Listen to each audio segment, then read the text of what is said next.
Salut, c'est Real Team. Aujourd'hui, on va parler des clichés qui me saoulent des créatifs. Abonne-toi au mail créatif si c'est toujours pas fait, c'est ses conseils directement dans ta boîte mail sans te prendre la tête avec YouTube. Commente, like, partage, abonne-toi à cette chaîne si tu kiffes, si tu profites. Voilà, ça me fera plaisir. Envoie-moi un message si tu veux, ça me fera toujours plaisir aussi. Merci à tous ceux qui l'ont déjà fait aussi. Un conseil par jour pour les créatifs, c'est maintenant. Je sais pas vous, mais moi j'en ai marre. J'en ai marre d'entendre les mêmes clichés tout le temps sur les créatifs. Et je voudrais vous en donner 3 qui me gonflent particulièrement. Le cliché du créatif qui est constamment déprimé. Ça, c'est un truc de ouf. Le nombre de personnes qui m'ont dit ça. Je fais de meilleurs projets quand je vais mal. Les meilleures chansons qui ont été écrites dans le monde, c'est des mecs qui étaient dépressifs, qui étaient sous cam. Tous ces clichés, en fait, m'énervent. Et c'est vrai, ça a été vrai pour certaines personnes, mais c'est pas une généralité qu'il faut faire. Non, on n'a pas besoin de cam pour pouvoir créer, d'être dans un état second pour pouvoir créer. On n'a pas besoin d'être torturé, d'être triste pour pouvoir mieux créer. La créativité, c'est quand même beaucoup une histoire de volonté. Et pourquoi du coup ces grands artistes se droguaient ?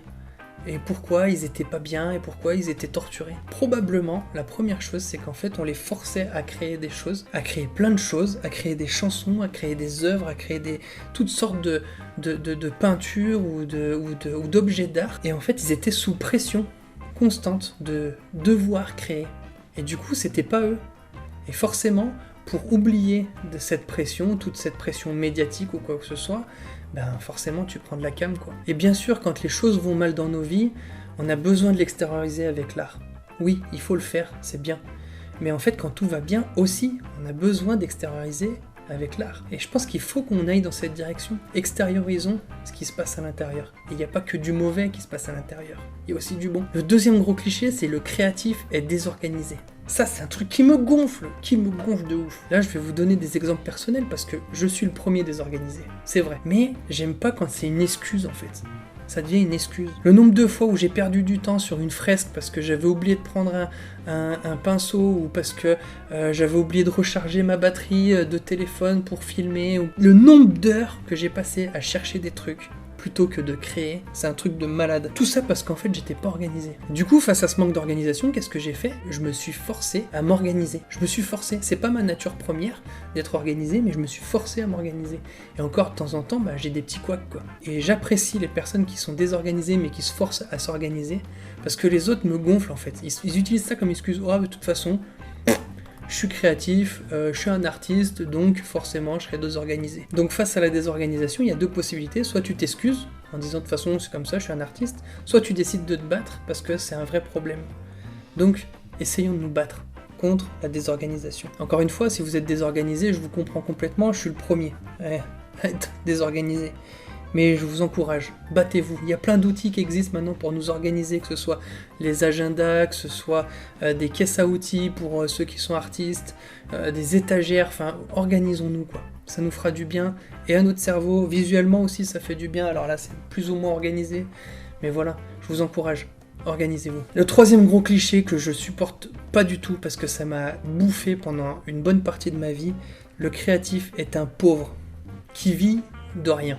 Il mange des pâtes tout le temps, et voilà. Et en fait, c'est un mensonge que j'ai cru pendant tellement d'années. Alors que c'est faux, si on apprend à vendre, et si on apprend à se vendre, et à s'apprécier, et à se connaître, en fait, ces choses-là peuvent changer, et on peut vivre d'autres choses que de pâtes. Je vous dis ça, en fait, parce que j'ai eu un énorme blocage dans ma tête. Pendant des années, j'arrivais pas à me vendre à cause de ça.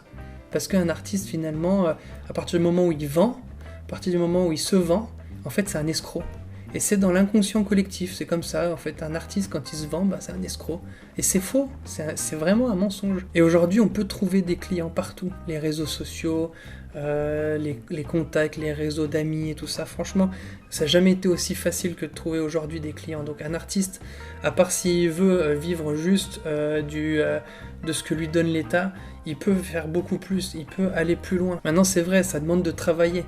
Ça demande d'être régulier, ça demande de travailler dur et intelligemment, comme je disais dans une vidéo. Donc, oui, il nous faut travailler dur et intelligemment, les amis. Et toi, est-ce que tu as l'impression de devoir être torturé pour mieux créer ? Est-ce que tu as envie d'être quelqu'un d'à peu près organisé ? Est-ce que tu essayes de trouver des outils pour t'organiser ? Et est-ce que tu es prêt à travailler dur et intelligemment ?